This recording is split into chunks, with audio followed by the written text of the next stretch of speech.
Hello, my name is Adrian Dean. I am a Fitness for Life and Health teacher, along with a few other CTE courses with Graduation Alliance.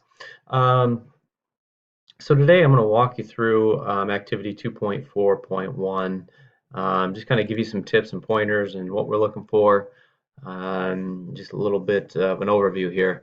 Going to try to make it quick and short. I already have my answers typed in, so you don't have to painfully watch me type.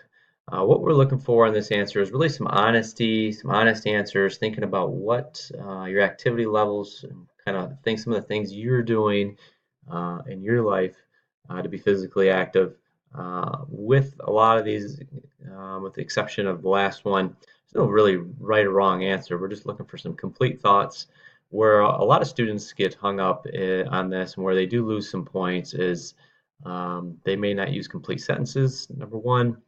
And number two is they may not answer the question completely. So they may answer just this part, but they most likely, sometimes students forget to kind of explain your answer, explain your thinking. So just keep that in mind as you go through. So what would be wrong for number one, for a couple of these, would be as you say, okay, did you make fitness priority during the past week? You just say, no, I didn't, and then you would leave it at that. So you may only get 1 or 2 out of 5 points for something like that, or you said, no, I didn't. So we're really looking for you to kind of explain your thoughts and your reasoning. So for number one, I said, for me, and this is, you want it to be specific to you. Yours might be yes, or it might be no. I said, no, I did not make fitness priority this week. Complete sentence, appropriate grammar. The reason why I did not make it a priority is because I was extremely busy with work. That's a common excuse that people use is work or school or family or whatever it might be. Just didn't have time, right? Number two, did you plan ahead of time to be active? How did you plan? Explain your answer.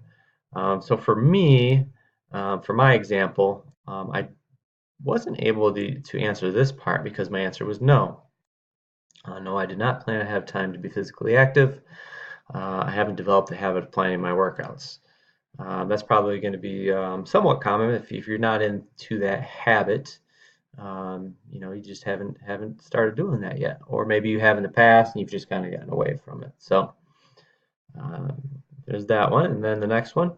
What day, number three, what day were you the least active, and what was your reason for being less active? So now you really kind of got to think about your week. All right. So maybe it's Wednesday. You think, okay, all right, I'm thinking all the way back to last Wednesday. You think about the weekend, and maybe there was something over the weekend that's happened or something like that. So just think about your week and think about what day did you just really not do anything, and maybe there's a couple days. Maybe you say, oh well, Monday and Tuesday. So it could be that too. And I just for my example, I was least active last Tuesday. This was because it was Christmas Day and we celebrated the holiday with my family. So, Christmas, a lot of times you just don't do much of anything. So, pretty simple there. Um, what day were you the most active? What was your reason or motivation for being more active? And then explain your answer. And then I said I was most active on Wednesday. I wanted to take a walk with my dog because the day before I didn't do anything. Sometimes you just sit around the house and you're like, man, I really should probably do something and get out. So um, I put that in there. Just once again, you got to think about your week and think about, okay, what day did I really actually do something? Maybe you have an active job and you worked some extra hours or something like that. Last question is getting you to think about how you can be more active in the future. So, how can you make physical fitness a regular part of your lifestyle? Name and describe at least 3 strategies that you can utilize to stay active and healthy after your coursework is complete.